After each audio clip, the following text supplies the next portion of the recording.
Now that we've gone through all the preset announcements, and keep in mind they can change from semester to semester, what's important to note is that any new announcements from weeks 1 through 16 or 17 in the semester will be added to the top of this list, and it's your responsibility to check them.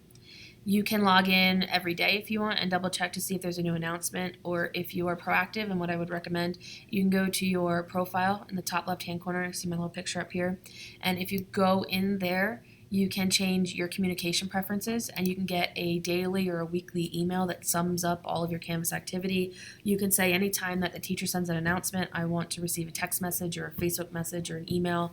You can have all of your email from Canvas forwarded to the email that you prefer. Maybe you don't want to log into Canvas and check your email all the time. But however you approach that, it's your responsibility to make sure that you read all of the course announcements. Moving on, I know that I said I was going to talk more about the checkpoints, but I want to finish up the tabs on the left-hand side before I talk about that. So we'll talk about the checkpoints in the third video. The syllabus tab is the syllabus, and you can read through that. You should read through it and take notes, and if you have questions, let me know. What's important about a syllabus is that it's a legal and it's a binding contract. So if I say that your skills-based assignments over here are worth 50% of your grade, but the syllabus says that it's worth 100% of your grade, you could say, wait a minute, what is true? Is it worth 100% or is it worth 50%? If I say that there's going to be 10 projects and I give you 14, and then the last 4 make your grade drop from an A to a C, you could say, wait a minute, the syllabus says that we're only having 10 projects this semester. You can read through it. Make sure that if you have any questions, let me know. Some key things you want to listen to or to pay attention to are the grading breakdown. You need a 93 or higher to get an A in ART 1200.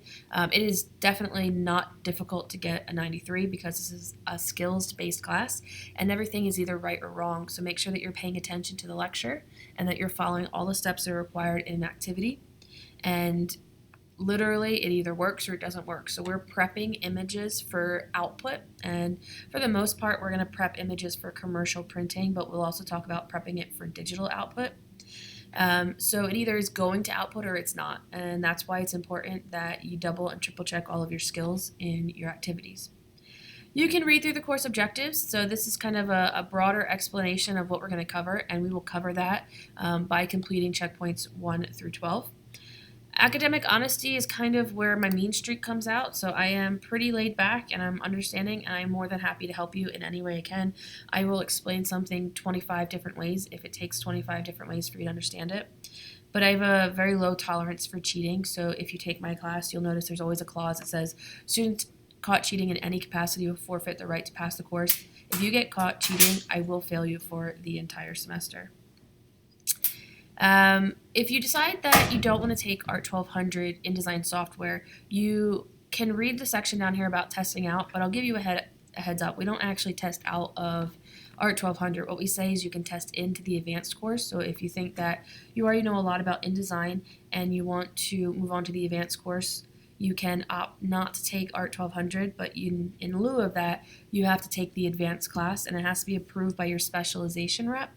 And if you scroll all the way down to the bottom of the syllabus, you'll see that the specialization reps are listed.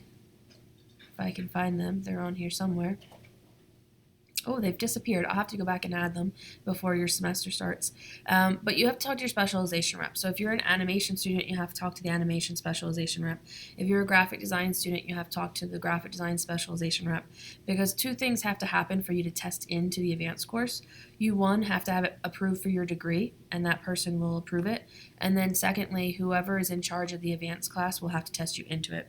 So I, Jessica Curran, am in charge of ART 2200, which is Advanced InDesign. And so if you wanted to test into the Advanced InDesign class, I would be responsible for that. Okay, make sure that you read through all the items in the syllabus. There are 3 other tabs left on the left-hand side. There's WebEx, Grades, and Starfish. Your grades will be posted at all times during the semester. So anytime during the semester, you can click on the Grades tab and see an accurate representation of what your grade is.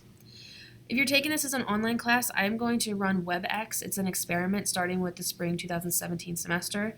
What I like about WebEx is I can schedule it kind of like an office hour and answer your questions or do a lecture, and it will record. And then even if you can't attend, let's say I do it every Monday night, if you can't attend, you can download it after the fact. And then Starfish is something new that Salt Lake Community College is starting with the spring 2017 semester. I'm going to try to use that, but it's new. And it's a way for me to tell you if you're doing good in the class or if you're not doing so great. And so if you get a notification through Starfish, make sure that you click on it and that you read it. And then from the student perspective, I believe you can click on Starfish and you have some options, like you can contact your advisors or do different things like that. Okay, in the next video, we will talk about the Home tab and specifically about the checkpoints.